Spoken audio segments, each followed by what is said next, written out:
오늘 봉독해 드릴 말씀 시편 23편 1절로 6절 말씀을 가지고 우리가 하나님 앞에서 함께 은혜 받을 말씀의 제목은 목자이신 하나님 여호와 로이라고 하는 제목으로 함께 은혜를 나누도록 하겠습니다. 예수를 아주 잘 믿는 학생 하나가 있었습니다. 이 학생이 학교의 자기 친구들을 예수를 믿게 하고 싶은 그 열망이 늘 뜨거웠습니다. 그래서 어느 날 친구들이 오기 전에 미리 학교에 가서 교실에 들어가서 칠판에다 정성스럽게 이렇게 썼습니다.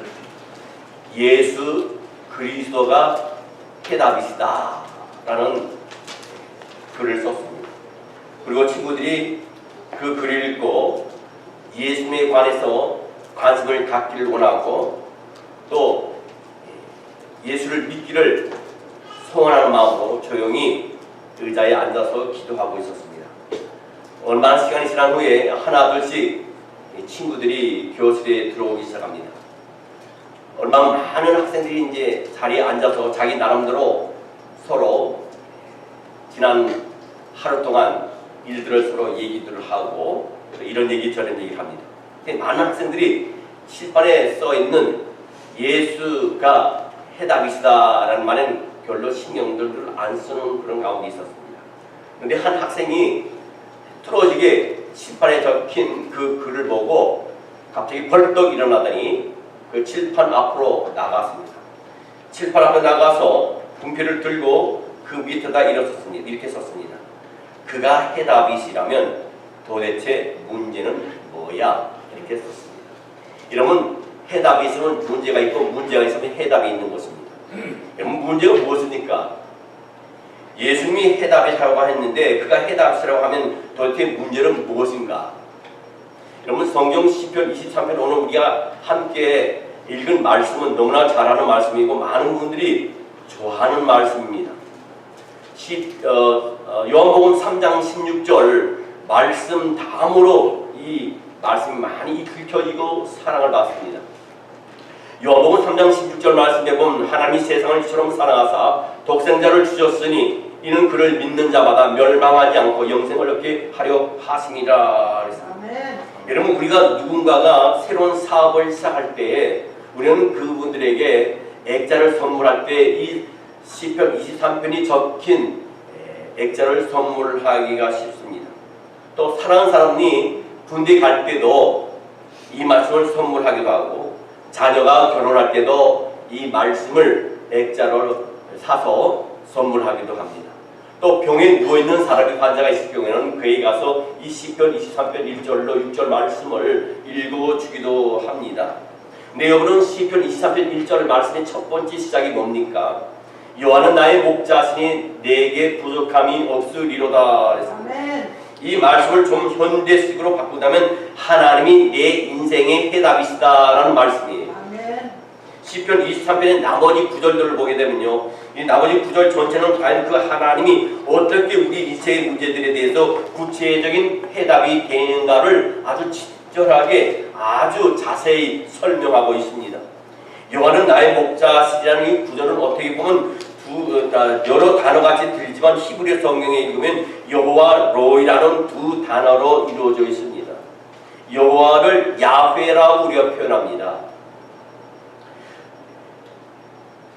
그래서 야훼 로이라고도 합니다. 여호와는 하나님이라는 뜻이고요, 로이는 목자라는 뜻입니다.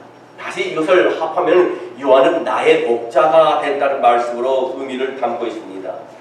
여러분 성경에 보면요, 하나님의 이름에 대해서 여러 가지로 표현이 나옵니다. 여기서 여호와 로이라는 표현은 성경 구약 성경의 60회 구약 성경 히브리어에서는 보면은 60회나 나옵니다. 하나님이 목자시라는 것은 아주 중요한 전제가 있습니다. 하나님이 목자라면 그분이 양떼가 있지 않겠습니까? 그 양떼는 바로 누굽니까? 인생입니다. 바로 저와 여러분을 하나님의 양떼라고 말씀하십니다. 할렐루야. 여러분 양들은요 겪는 문제들이 바로 인생의 문제예요. 우리 인생이 살아갈 때 좋은 일만 있는 것이 아니고 평탄한 일만 있는 것이 아니고 모든 문제들이 일사천리로 잘 해결되는 게 아닙니다. 많은 문제들이 우리 계획대로 되지 않을 때가 있습니다. 무너질 때가 있습니다. 그것이 인생의 문제입니다. 그러한 문제를 겪고 있는 인생들에 대해서 여호와 하나님이 완벽한 목자라서 해답이 되어 주신다는 말씀이 오늘 시편 23편 1절로 6절의 말씀이에요. 이번 앞에 고등학교 학생 하나가 예수님이 답이다 이렇게 하지 않았습니까? 그런 명기하에 그 뒤에 다른 학생이 와서 그러면 문제는 뭐냐 이렇게 얘기했습니다. 여러분 인생의 문제는 뭘까요? 여러분 우리가 인생을 살아가는데 많은 문제들이 있지만 여기서 세 가지만 여러분 말씀을 드리려 합니다. 첫째는 뭡니까? 첫째로 두려움의 문제입니다. 여러분 이 자리에 앉아있는 여러분이나 이 자리에 어떤 동서고금을 막론하고 두려움이 없는 인간은 없습니다. 누구나 경험하는 보편적이고 큰 문제가 바로 이 두려움의 문제입니다.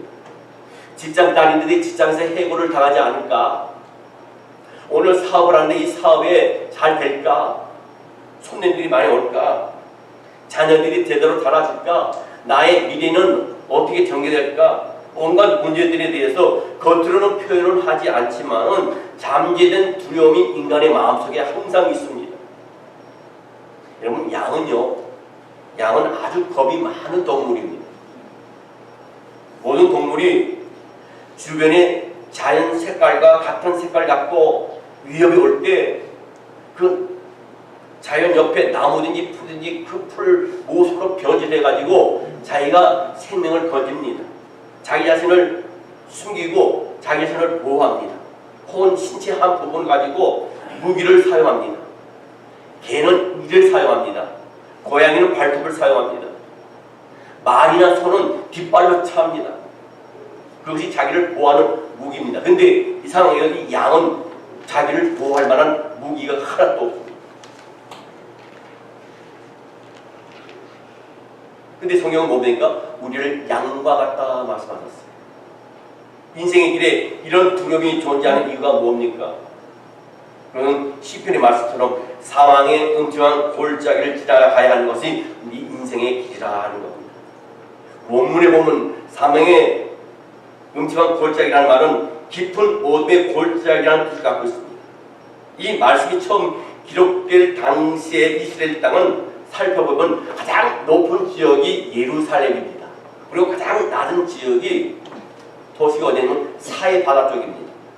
근데 예루살렘에서 사해바다로 내려가는 중에 광야가 있는데 그 광야는 유대 광야 또는 유대 사막이라고 부릅니다.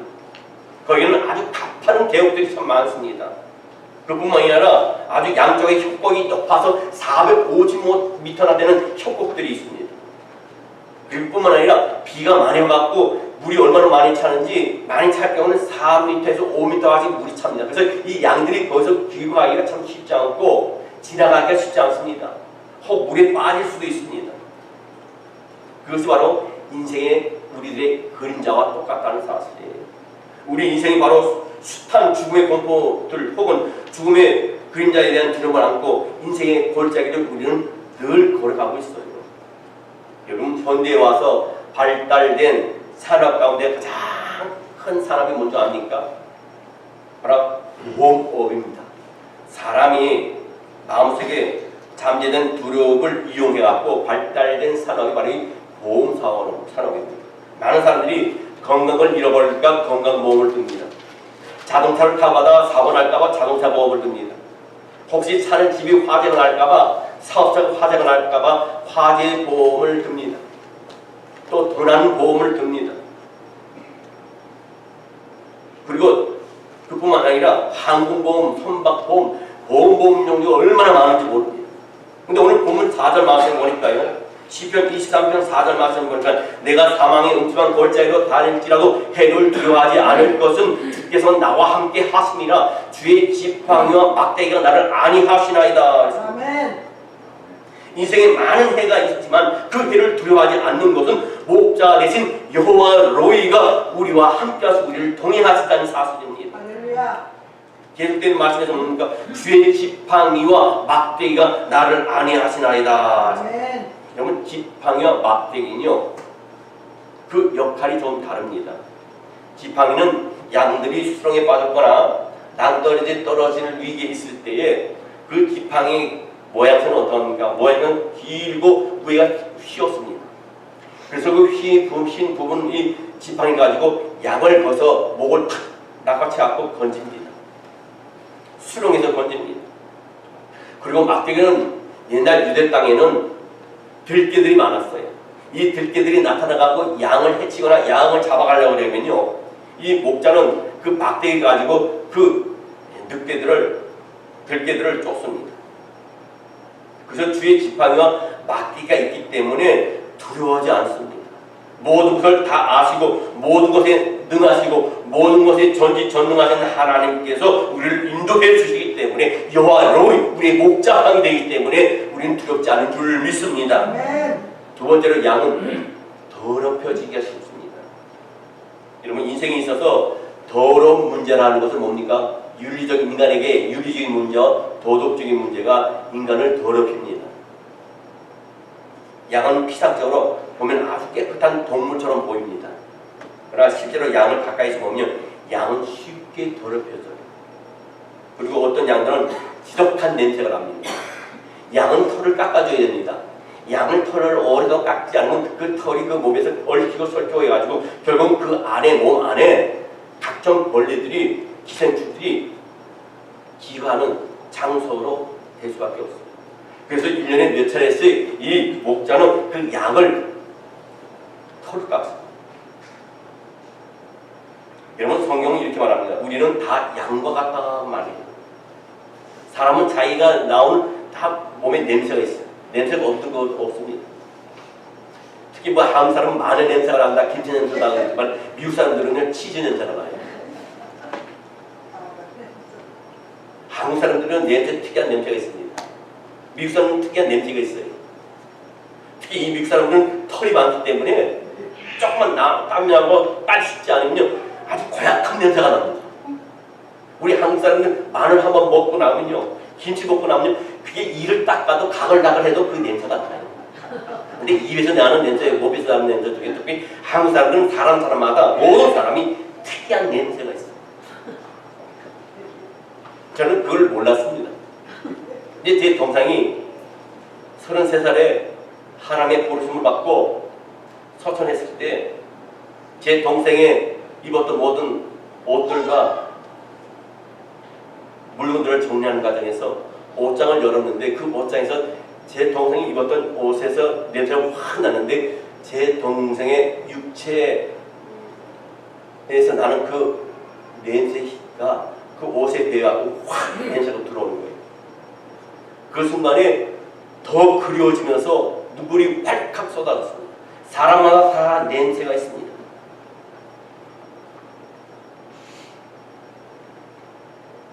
우리 모두 쉽게 더럽혀지는 존재입니다. 여러분, 그런데 팔레스타인 양들은요, 특별히 여름철에 더럽힘을 많이 탑니다. 여름처럼 파리와 벌레들이 활개치는 계절이, 특별히 팔레스타인에는 파리가 아주 지독한 파리가 있는데 그 지독한 파리가 피부 질환을 일으켜가지고 많은 양이 그 질환을 통해서 생명을 잃어버립니다. 이렇게 상처받고 고통스러워하며 더럽힘을 탄 이 양떼들은 위해서 목자들은 언제나 약병을 하나를 항상 소지하고 다녀요. 그 약병은 어떤 약병이냐면 올리브 기름으로 만든 특별한 치료약입니다. 그래서 양들이 더럽혀지거나 양들이 괴로워서 아파하는 모습을 보게 되면 그 기름으로 문질러주고 마사지를 해줍니다. 너무 심할 경우에는 그 기름통에다가 이 양을 다 집어넣습니다. 그러고 나면 회복이 빨라진다고 그래요. 여러분, 시편 오늘 23편 5절 말씀에 보면은요, 주께서 내 원수의 목전에서 내게 상을 차려주시고 기름으로 내 머리에 바르셨으니 내 잔이 넘치나이다 그랬습니다. 우리의 목자 되신 여호와 하나님이 기름이 우리 머리 위에 부어주신다고 고백하고 있어요. 여러분, 우리의 육체의 상처는요, 기름으로 치유할 수 있습니다. 그러나 우리의 영혼에 더럽혀진 거라든가 상처는 쉽게 기름으로 치유하지 못합니다. 오직 그 문제는 우리가 치유받는 것은 죄의 문제를 해결해야 된다. 하나 하나님 앞에 죄의 문제를 회개하고 철저히 회개할 때 하나님께서 우리를 그 죄를 도말하시고 깨끗게 하시고 씻어주십니다. 여러분, 하나님이 2000년 전 외아들인 예수 그리스도를 이 땅에 보내신 이유는 바로 우리의 죄의 문제를 해결해 주시기 위해서 이 땅에 보내셨어요. 성경은 예수님 우리에게 주신 역할에 대해서 이렇게 기록하고 있습니다. 요한일서 1장 7절 말씀에 보면 그가 빛 가운데 계신 것 같이 우리도 빛 가운데 행하면 우리가 서로 사귐이 있고 그 아들 예수의 피가 우리를 모든 죄에서 깨끗하게 하실 것이요 그랬습니다. 죄를 보면 우리들은 하나님의 저주와 심판을 피할 수가 없습니다. 그런데 하나님께서 보내심을 받아 이 땅에 오신 예수님이 우리 죄를 대신 짊어지시고 십자가에 돌아가셔서 피를 흘리심으로 말미암아 우리가 죄사함을 얻고 하나님의 은혜 가운데 의로운 자라서 서게 된 줄 믿습니다. 그래서 그 피를 우리는 거룩한 피, 보배로운 피라 했어요. 성경 요한복음 10장 11절 말씀에 보기에는 나는 선한 목자라. 선한 목자는 양들을 위하여 자기 목숨을 버리오니와 했습니다. 여러분, 예수님이 십자가를 지시기 전에 자기 자신을 선한 목자라고 말씀하셨고 양들을 위하여 목숨을 버리겠다고 약속하셨습니다. 그분이 십자가에 달려 흘리신 거룩한 피는 인생의 더럽혀진 즉 죄의 문제에 대해서 완벽한 해답이 된 줄 믿습니다. 아멘. 마지막입니다. 세 번째로 양은 방향 감각이 없어요. 양은요 게으른 동물이 아닙니다. 양이 움직이는 걸 좋아해요. 아주 부지런합니다. 그런데 양이 치명적인 것이 있는데 양은 방향 감각이 없어요. 그래서 꼭 목자가 따라줘야 됩니다. 우리 소를 보시기 바랍니다. 개를 보시기 바랍니다. 소나 개는요 옛날에 보니까 시골에서요 개를 어디다 묶고 놓고 깜빡이 꽂지도 않는데 어떻게 풀고 그 먼 데를 자동차 타고 갔었는데도 그 먼 데를 찾아와요. 개들은 어디 갈 때 꼭 자기 영역을 냄새를 나게 만듭니다. 어떤 걸 합니까? 오줌을 싸요. 그래서 자기가 아무리 멀리 갔더라도 아무리 먼저 갔다 왔더라도 그 자기가 싼 오줌 냄새를 맡고 집을 찾아옵니다. 소도 마찬가지입니다. 소도 밖에서 일을 하고 놔두고 집에 오면 밤이 오두둑하고 주인이 내려가기 전에 해가 넘어가게 되면 이 소는 자기 집을 찾아와요. 사람도요 참 머리가 비상합니다. 소주 술을 고주방 팽겨 먹고 반향각도 모르고 걸도 제대로 못 본 사람이 아주 말짱해서 집을 담을 넘어서라도 집에 다 찾아옵니다. 우리는 머리가 나쁜 동물 중에 최고로 뭘 얘기합니까? 머리 나쁜 걸 뭐라고 해요? 예, 닭. 닭대가리. 머리 나쁜 진주 같은 우리 닭이라고 합니다. 닭대가리. 죄송합니다. 이 강대사에서 좀 말해요. 닭도요 멀리 갔다가도 해가 뉘엿뉘엿 넘어가면 어두운 자기 집을 찾아와요.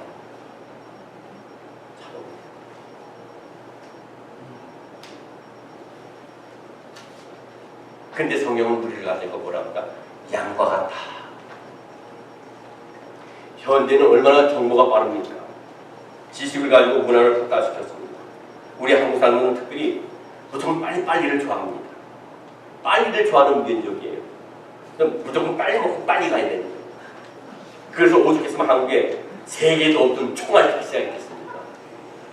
저는 한국에 살 때 처음으로 저녁 늦게 총알 택시를 한번 타봤는데요. 서울이 광화문에서 안양까지 가는데 천국을 왔다 갔다 했습니다. 지옥을 왔다 갔다 했습니다. 천국과 지옥을 왔다 갔다 했습니다. 얼마나 빠른지 신호도 안 지켜요. 빨간 불이 있는데 불빛 소리가 그냥 갑니다. 기본 마일리지로 가게 되면요, 마일로 가게 되면은 한 40분은 가야 되는데 45분에서 그 정도는 가야 되는데 8분 만에 왔어요. 얼마나 빨리 살렸는지 신호등을 다 무시해버립니다.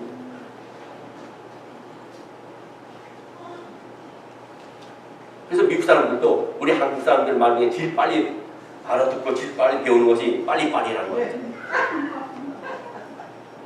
여러분, 우리가 인터넷 하나로 클릭만 하는데도 세계를 다 볼 수 있습니다. 세계 모든 정보를 다 들을 수 있습니다.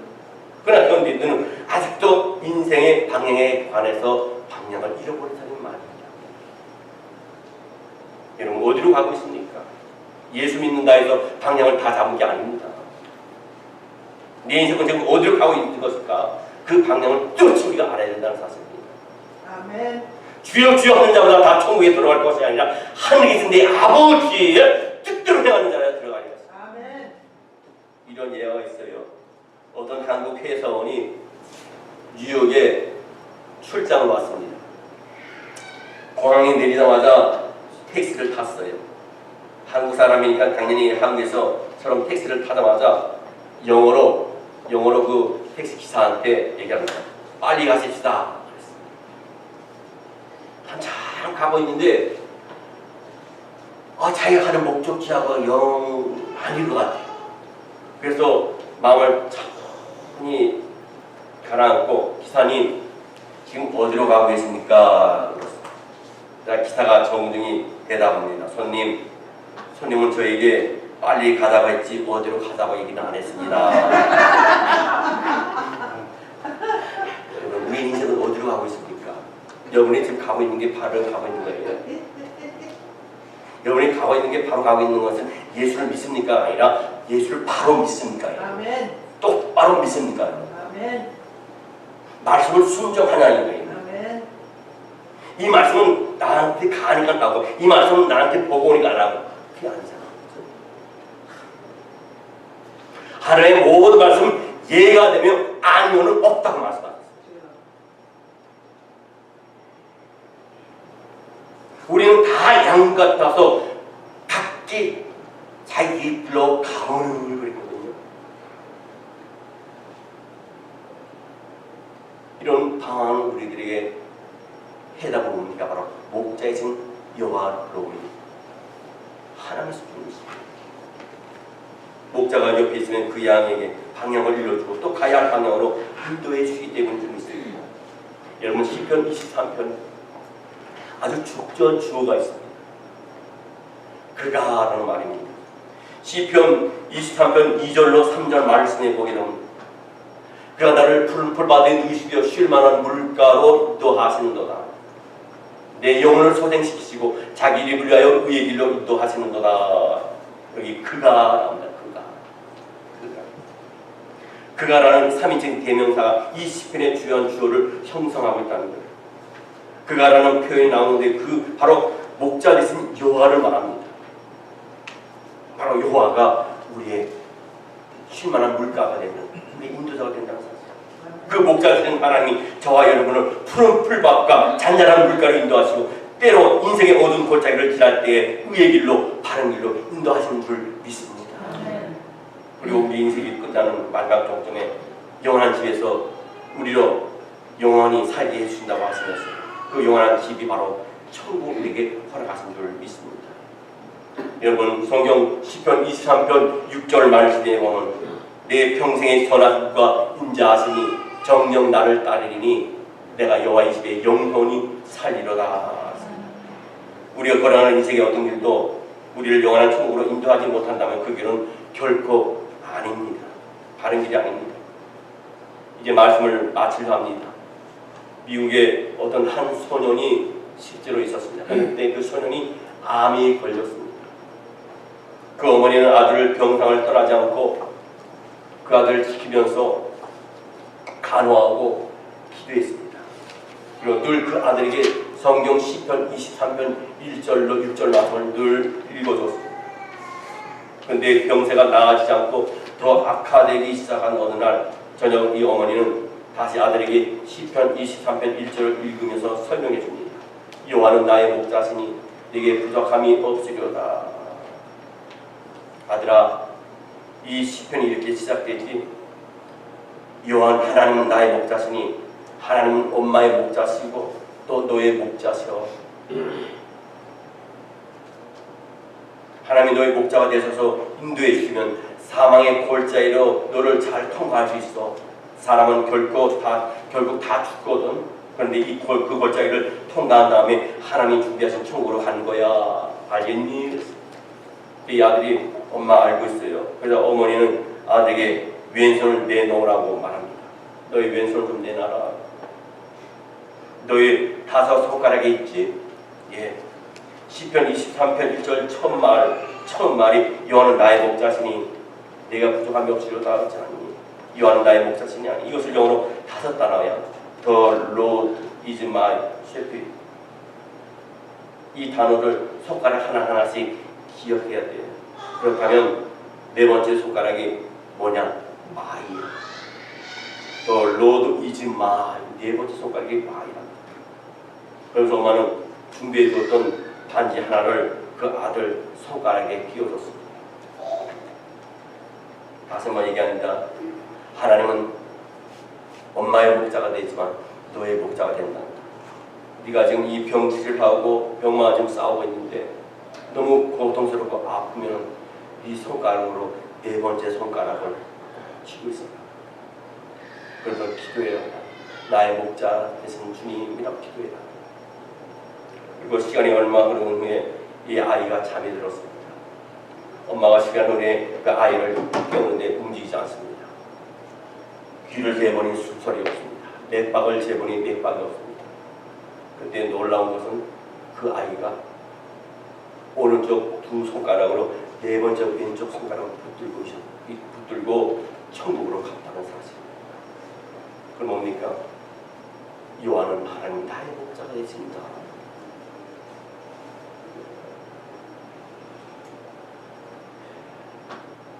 여러분, 이런 천국에 여러분이 소망이 있습니까?